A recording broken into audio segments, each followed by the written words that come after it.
Okay, and welcome to another session with Coach Micah on my Spinshot. Okay, so ball machine drill today, and we're doing the drill that made Steffi Graf world famous, and to my mind, still the best player of all times. Kind of my private opinion here, because I'm German, I got to root for my countrywoman, of course. So what we're going to do is we're going to hit 2 backhand slices, and then we're going to step around and try to find our forehand. So Steffi, as does Barty, was using her backhand slice to set up her opponent so she could step around and get her forehand. So really good pattern, and I'm going to show you the settings of my Spinshot in a second. So this is the setting here for the Steffi drill, and I'm just going to run you through it. So the point of the drill is that you are moving around what usually are backhands. So I want that feed to go slightly to the left of the hash mark. So this is a drill for the setting for the right-handers.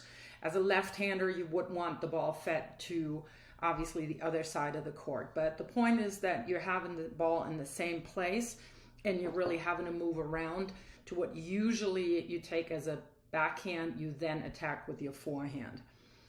Speed 13 is not too fast. I'm using this setting, this drill for players 3-5, 4-0, 4-5.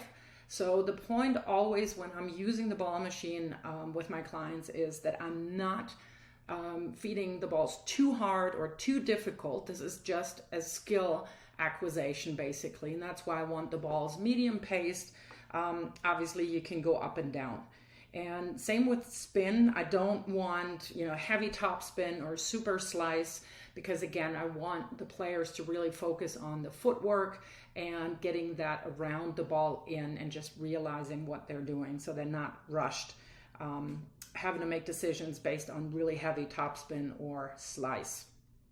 The height, and this is the beautiful thing where I really love my Spinshot, is that you have the ability in a sequence to change up the height. So the 13s, height 13 is the slices, the backhands that you want to take with the slice. They're a little lower, they're a little shorter because they're not quite as high. And then on the third ball, you step around, you have a ball that sits a little bit more, and that is the one that you attack with your forehand. The feed, this is the setting that I used. When I went a little lower, I had to wait a little too much. So again, this is where you can go up and down. If you're, if this is too fast for you, of course, go down. Probably if I did this drill with a client, I probably would go down a little bit. But these are the settings, and I hope this helps.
So what makes that slice so effective in structuring the point?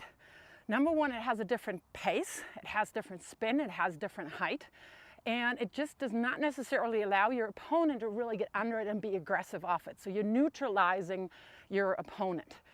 The number 2 thing is, to my mind, if you're getting quite skillful at using your slice, you can disguise it. All right, so you can go a little shorter, you can go a little deeper, you can drop shot off of it, and it forces people to hit up to you. And then, of course, you step around and hit your forehand.